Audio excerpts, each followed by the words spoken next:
We're gonna start right out here on the outside of the garden. You can see this is the outer fence. And the little bitter melon. I was really excited to grow these. I got these bitter melon seeds from Baker Creek Seed Company. My mother-in-law gave me this rare seed catalog during the winter time, and I just became obsessed with all of the different beautiful plants in that catalog. It was like my nighttime obsession was to sit and go through that catalog at night during the winter and dream up all the things that I would plant in the spring. And this bitter melon was one of those things that I was like, well, I really want to try and grow bitter melon. And this is just one vine. I started maybe 2 vines inside. I think only one did really well. So I started it inside in the winter under the grow lights. Here's a little baby one. So beautiful. And then I moved it out here in the early spring, just as soon as I felt like it was getting kind of warm. And it didn't really start to take off until the weather really warmed up. Let me see if I can get this guy just kind of tucked behind here so it can start climbing instead of just like, oh, I think I'd knocked one off. It's okay. And I came over here yesterday and kind of moved this vine around the corner because it was doing like this one where it just was coming straight out. So I came and just like tucked it in so it can continue to climb around the other side of the fence. It's about 7 o'clock in the morning and I was up doing my meditation practice and I was like, okay, it's overcast enough, you know, it's cloudy enough out here to come out here and finally get a video because it's just been so hot and sunny that it just hasn't been a good time to record. But right now at 7 a.m. before everything really wakes up seems to be a good time. So let's go on inside of the garden. Oh, look, you can even see over here, this is like some old fencing and the bitter melon has started climbing this too. You can see there's one over here. And the reason, well, there's 2 there. The reason why, before we go into the garden, the reason why I've been growing these bitter melon is because I was just reading up on different vegetables, or I guess maybe this is a fruit, to juice. And I know that it's super bitter, which tells me that it's good for digestion and probably, you know, like cleaning out the gut and improving the gut biome. But also, I was reading that somewhere in Japan, I'm not sure of the exact location in Japan, but it's a place where lots of the people that live there live to be over 100 years old. And one of the staples of their diet is the bitter melon.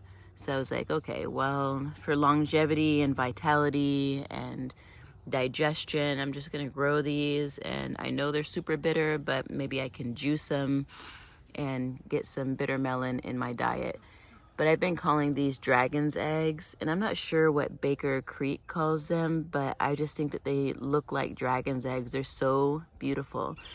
And if I understand correctly, I think the seeds inside will be red. Oh, there's Henbane coming. She's my garden girl. She's always meeting me in the garden. I think the seeds on the inside of the bitter melon are gonna be red, but we'll have to wait until they ripen fully to find out. Hey, sweetie. Hey, sweet girl. Henbane. Hey, sweetie. All right, let's go in the garden now. More plants that are outside along the outer edge. Some banana trees, dragon fruit, lime, another banana that someone gave me last year from the garden of someone who passed on. And so these plants have been adopted from that garden. And there's also a lot going on in these. Remember, I did these experimental beds on the outside of the garden to see if they would survive the chickens. And a lot of stuff did survive, some stuff didn't. But here we have echinacea that's just now starting to flower. I love the echinacea flowers and how they look. Henbane just need all the attention all the time. There's rosemary, some snapdragons, which I've been harvesting and pressing these snapdragons for some art that I'm making. More snapdragons, rosemary, and echinacea here, basically.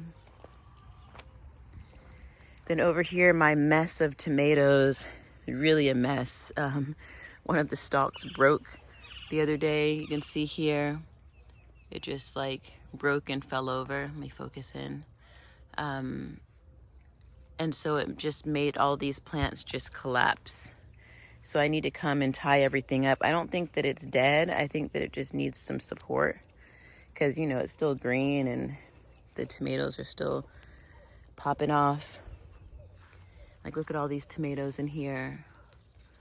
It's tomatoes galore, and I'm just waiting for them to ripen. There's some more in there. They're just all over these vines. I think these are just 2 tomato plants. This one I was looking at looks kind of like it got some sunburn or something.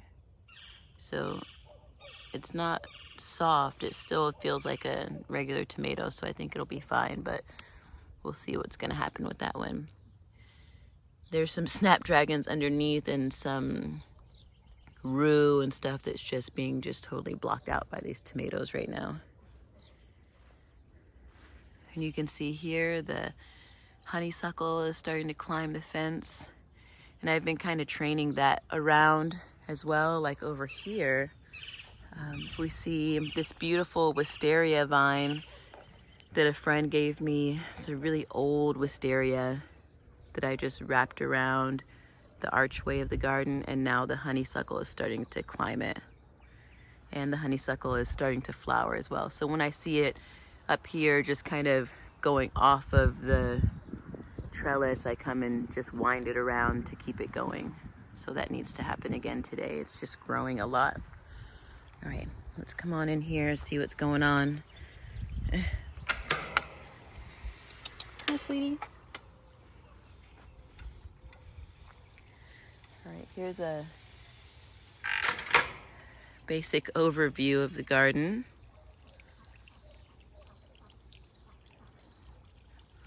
Little guardian up there.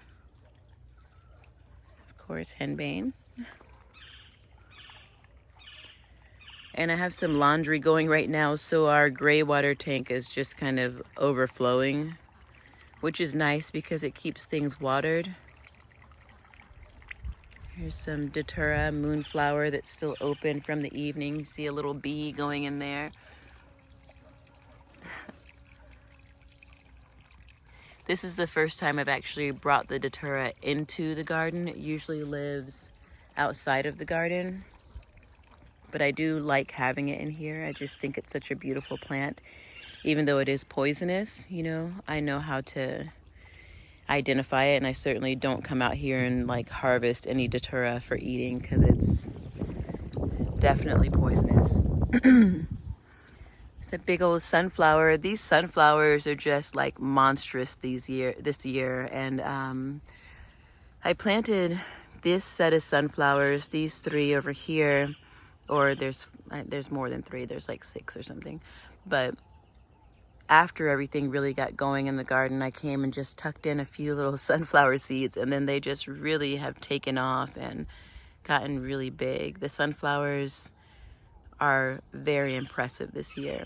And the garden overall is doing really well because I've been just really tending to the soil with the composting goat floor. So in the spring, I went through and put the composting goat floor into all of the beds. And then as I plant new things, like if I'm pulling up onions, then I put down more of the composting goat floor before I plant whatever's coming next. And so all of these beds, you can't really tell now because they're so overgrown with weeds, But underneath all of that is a bunch of the composting goat floor. And we really laid it down thick. All right, here's some motherwort. Doing really beautifully.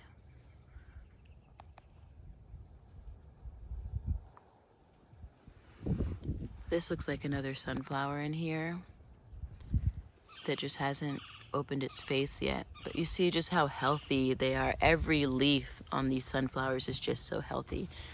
And some zinnias underneath the sunflowers. Oh, look, the motherwort is starting to flower over here. That's beautiful. I love how tall the motherwort has gotten over here because I had it growing in the backyard garden. I mean, there's still some growing in the backyard garden, but because it wasn't in the full sun, it didn't get so big.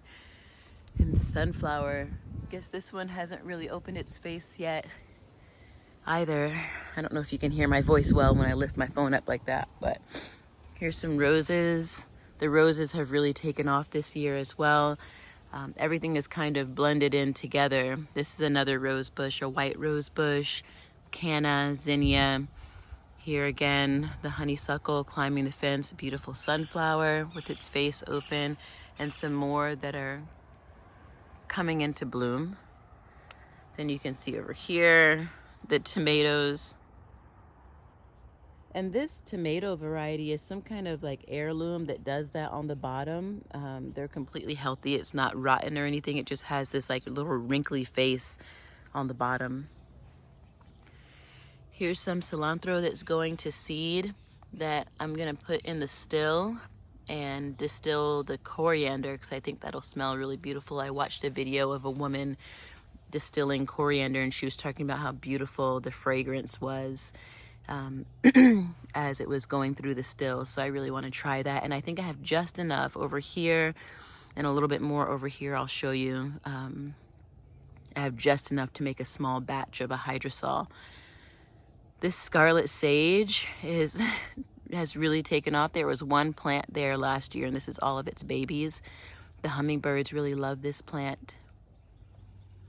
And then this Texas thistle that's just gone crazy and dropped a bunch of seed.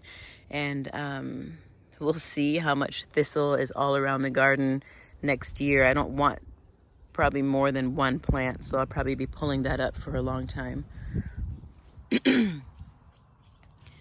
This is the holy basil or Tulsi Ocimum sanctum, sacred basil. And it's flowering right now, but I came out here just the other day and just picked off all of the flower heads and some of the leaves and put them into a jar, a big jar, probably like a 2-gallon jar in the refrigerator, and made a cold infusion overnight. And we've been drinking that for the past day, but it's very refreshing. It's my favorite way to work with the holy basil, just fresh like that. I also do love to infuse honey in holy basil and also to tincture it. There's oregano. As you can see, all of these beds really need to be weeded out, but I've just now had time after doing the silent retreat to come out here and spend more time in the garden because my schedule is more open.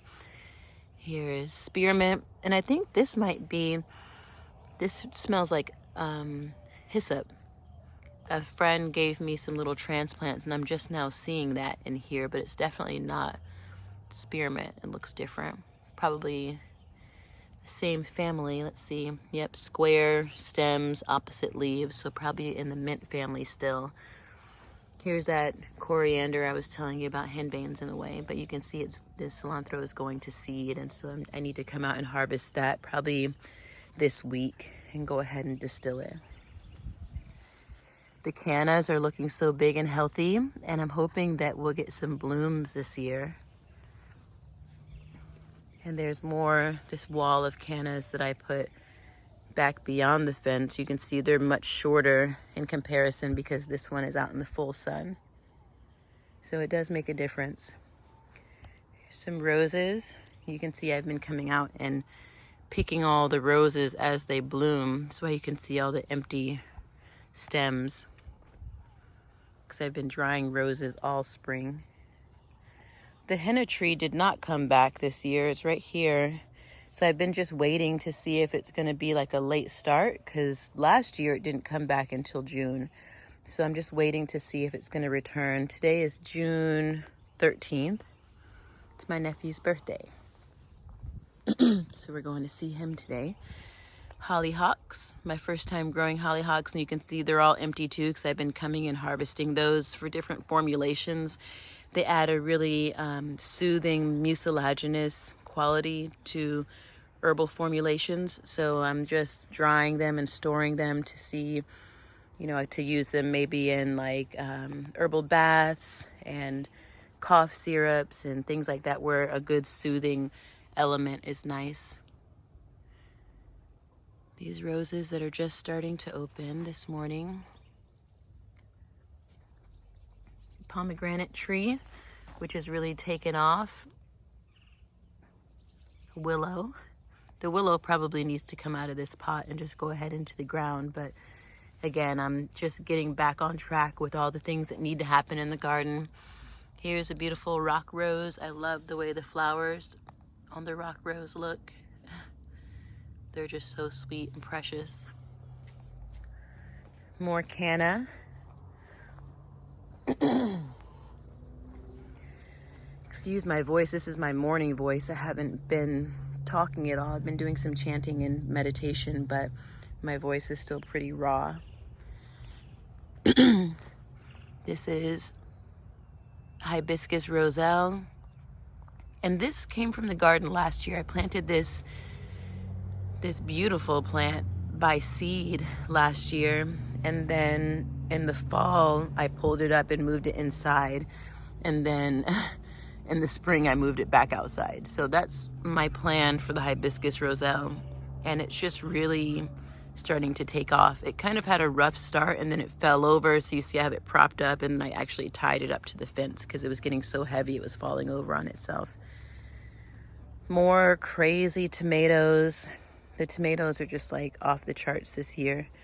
This is where there were a bunch of onions and garlic that I pulled up, so I need to come and plant something else there. I'm not sure what I'm going to put there yet. Maybe some peppers. The clary sage is still blooming. I came and harvested a bunch of the clary sage and made a hydrosol, one of my favorite hydrosols. I just love the smell of clary sage. And the reason why I made this into a hydrosol is because it's nicknamed eye bright. So I wanted to use the hydrosol as an eye wash to see how it would affect the health of my eyes. Fig, calendula, yellow squash, honeysuckle, some old lettuce that I need to pull up that's like bolting. I'm gonna pull that up and give it to the goats. Cucumber, there's a nice little sized cucumber. We can harvest that one. Let's see. This is like a very crowded bed, and I'm always kind of on the lookout for snakes and stuff. We did find a big rat snake in the garden, in the backyard garden yesterday, but there's a good sized cucumber. Let's see if we can focus in. Okay. I like the cucumbers when they're about this size because they're not bitter. They're more sweet. So I think this is a good size, like the size of my palm size cucumbers when I try to get out here and get them. But when the cucumbers start fruiting, man, they just take off, and sometimes it's hard to find them before they get super fat and big and bitter. This guy in here is a hollyhock that just got some sort of disease. I need to go in and just pull it out because it's not thriving at all. This is a goji berry that's kind of all over the place. I need to train it up onto the fence. I've got some of it going up onto the fence, but if you look closely, you can see where those goji berries are coming in. My kids gave me this goji berry plant last year, I think for my birthday. Figs, and we never seem to get the ripe figs. This one looks like it's kind of ripe. Well, it's still quite hard, but I've never seen these figs turn purple, and I don't know if it's because they're falling off or because the birds are getting them, which is more likely than anything that the birds are coming in and harvesting them as soon as they become ripe. But I'm keeping my eye out this year. See, look, here's another cucumber that's on the verge of like being too big. It's hiding back here behind the clematis. This is the clematis that's gone to seed. Let's harvest that. There we go. So that one, still a good size. A little bit bigger than I like. And here, this beautiful clematis. I love these. They're like the flowers that drop open. And then you can see where it's all just gone to seed. And I was harvesting some of these seeds the other day to give to my uncle. See, they're just individual little seeds. Another little fig. And here on the dill, the main reason I plant dill is because the beautiful swallowtail butterfly larvae come. And these guys were itty bitty the other day. Let's try to focus in. And now they're getting all like chunky. Oh, I don't know if my camera's gonna let me focus on them. They might be too small. Oh, it's covered in caterpillars.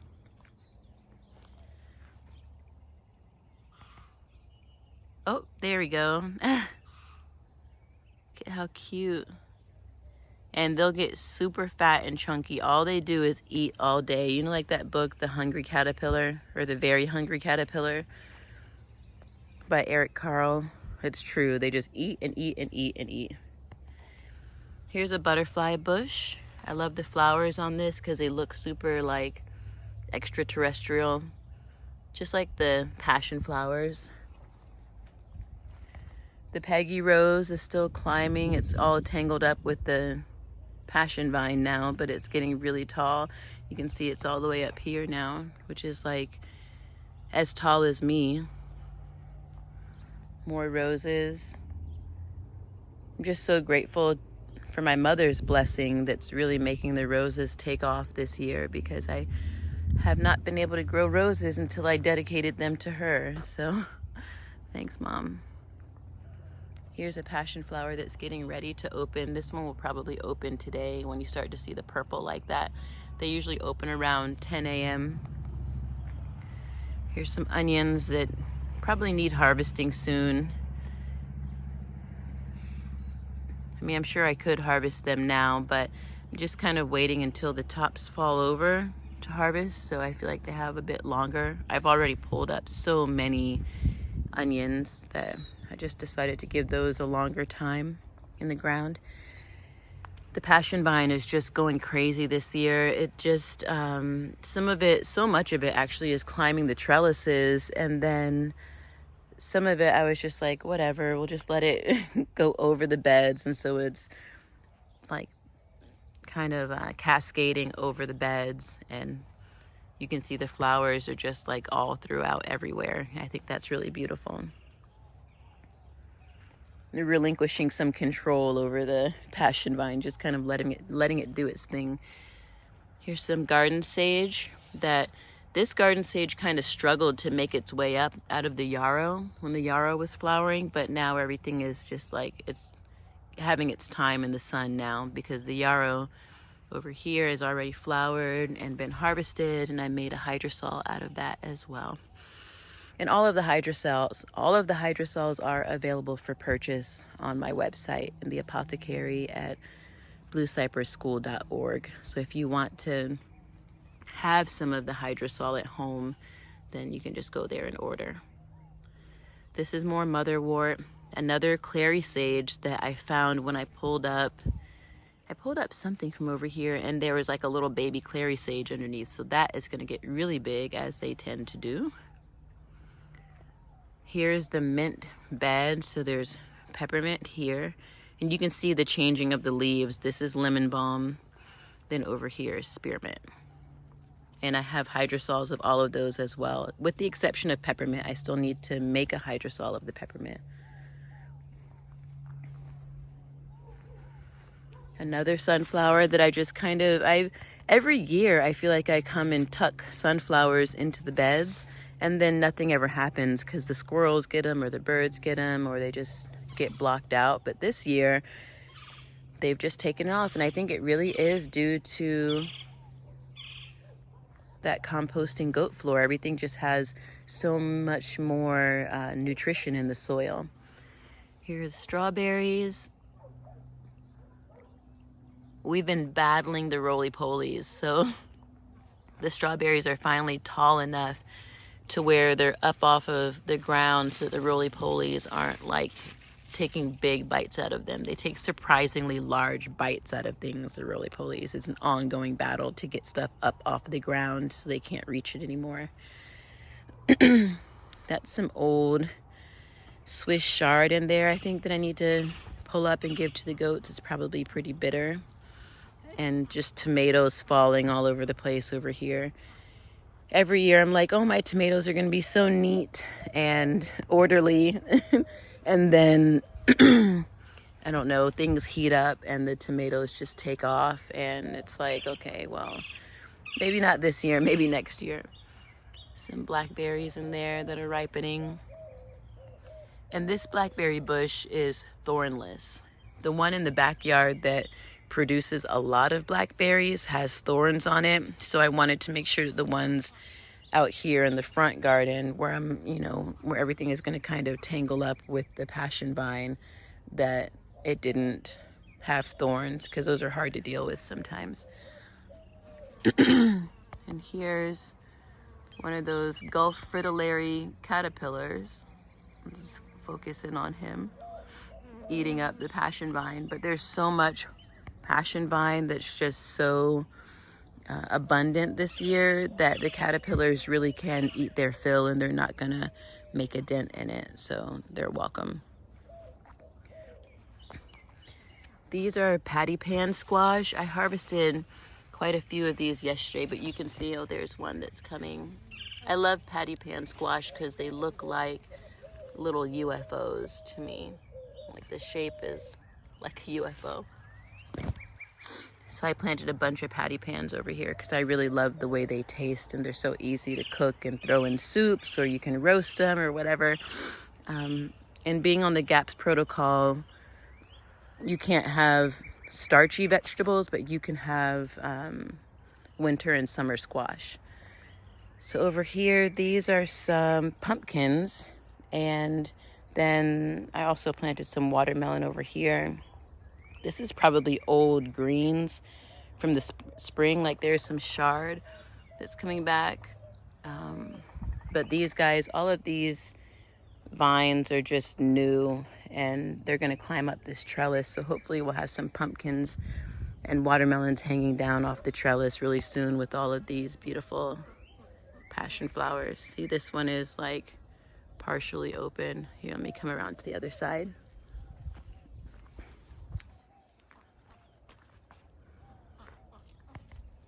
So this one is already opening up for the day. Here's another blackberry, another thornless blackberry.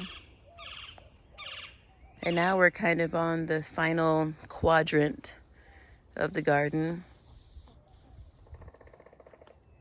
These are sweet peas, which I planted because they're just so beautiful. And they're climbing the fence. They're also another poisonous plant though, so definitely want to be good on identifying and not eating those sweet peas. You see I have all these pea pods, but you don't want to come eat them because they're poisonous. And here, one of my favorite plants, I'm so happy it's growing here, is the butterfly pea. I just love these flowers. They're so beautiful. And their botanical name is Clitoria ternea. And they do really look like female genitalia, which I think is so beautiful. But the main reason why I grew this plant is because the flowers turn your tea blue. So I've been drying these. I've been pressing some of them to see what I can do with the pressed flowers, to see if they, when pressed, to see if they kind of hold their form, and if you can see them opening up in the different layers. So I'll see what those look like when they're pressed. And the dried ones I've just been setting aside for tea. So in the morning, sweetie, in the morning I just come out and harvest whatever flowers have opened. What do you think? Uh-oh. Henbane, my constant garden companion. That one can open a bit more. I really just enjoyed coming out and harvesting these in the morning. And all the flowers, like the main flowers that I'm harvesting right now are these butterfly pea flowers, the hollyhocks, and roses every day, and drying them. Oh, and calendula as well. All right, more of my rogue tomatoes.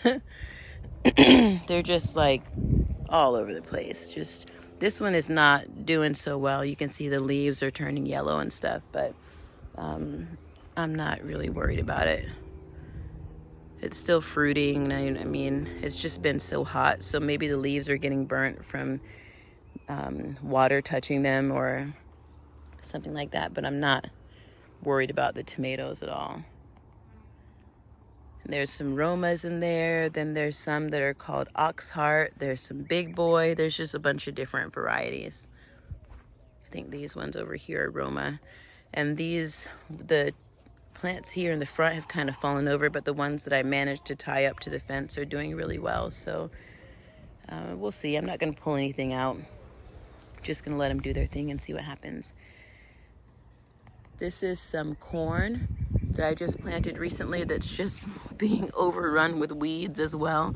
But you can see the corn is here, and I need to come and weed out in between. But I think that's that painted glass or the glass gem corn. I've never had success growing corn, so we'll see what happens this year. Here's some zucchini.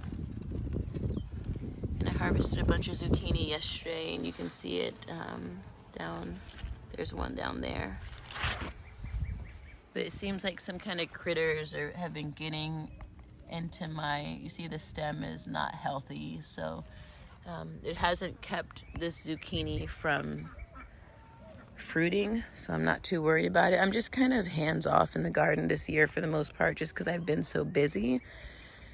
But also because everything is doing so well, I'm not really coming out and messing with anything too much.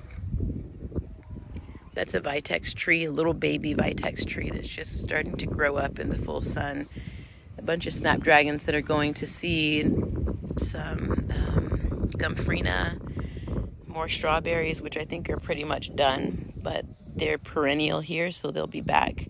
I don't know what this tall plant is. I've been waiting to see it flower.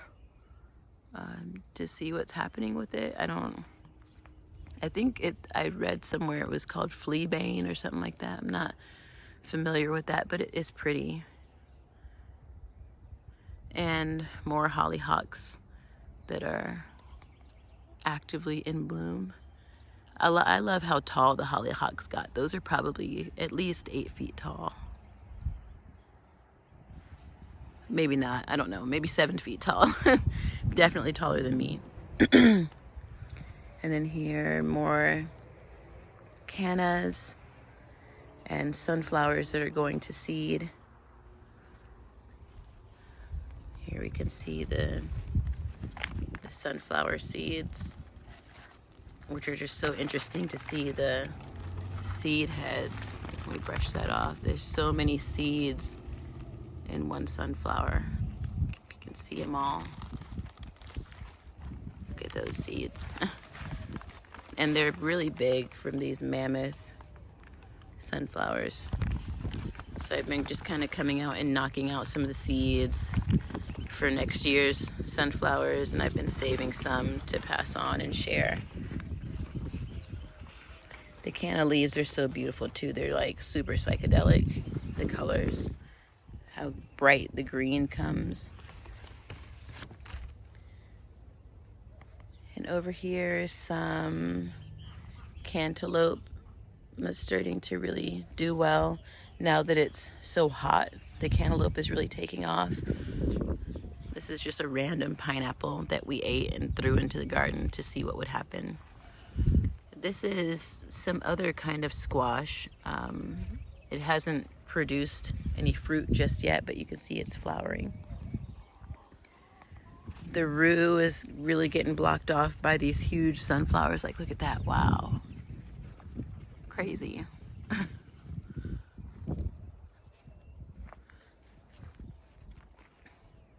And Jerusalem sage. More zinnias. Roses. This is a, what is this plant called? It's the one where you get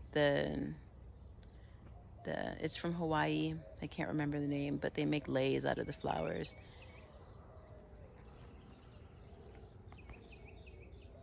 Can't remember the name of that one either. More Vitex. The Vitex going to seed, which is great medicine for female hormones when you tincture the little seeds. More zinnias that I didn't realize were coming up until just now. And I think something's been eating this rose bush and the other one in this bed, maybe some leaf cutters working through the night or something, but I haven't seen them. But I am aware that something's happening over here. More rosemary that we've been planting, just a lot more rosemary to try to make up for the big grandmother rosemary that we lost in that freeze in, what was that, 2021? All right, so that's it for the front garden. That's how things are going right now. Half an hour later, we've pretty much covered everything. And let me know if there's anything that you'd like to see me try and grow, because I'd be really interested in trying some new stuff. And right now we're probably gonna start growing some peppers. Let's see, I really want to plant some more broomcorn. I have to find a good place for that. Maybe more squashes and pumpkins. And I don't know, maybe some more flowers, more like dye flowers. The marigolds haven't really taken off yet, so maybe I'll plant some more marigolds and just some other plants that can be used for eco-printing and plant dyeing. All right, today is June 13th, and we'll do another update soon, but thanks for sticking around. I'll see you all later.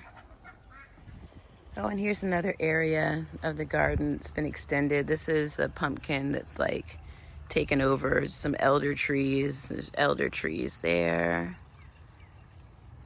Some wild bee balm. What is this?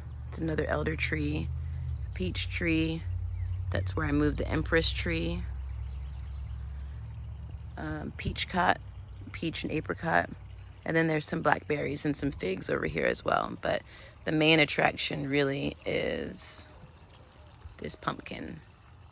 I think there's quite a few pumpkins over here, but let's see.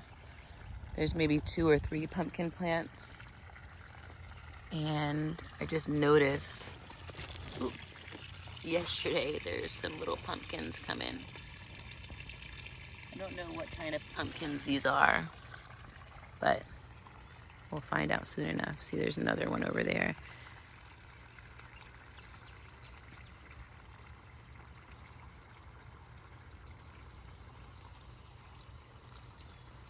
Pretty excited for the pumpkins this year because I always wait too long to plant my pumpkins, and then I have a bunch of pumpkins on the vine, and then we get a cold snap and everything dies. So this year I planted them in the spring instead of waiting until late summer, and they're doing great. All right, that was just my little side note. See y'all later.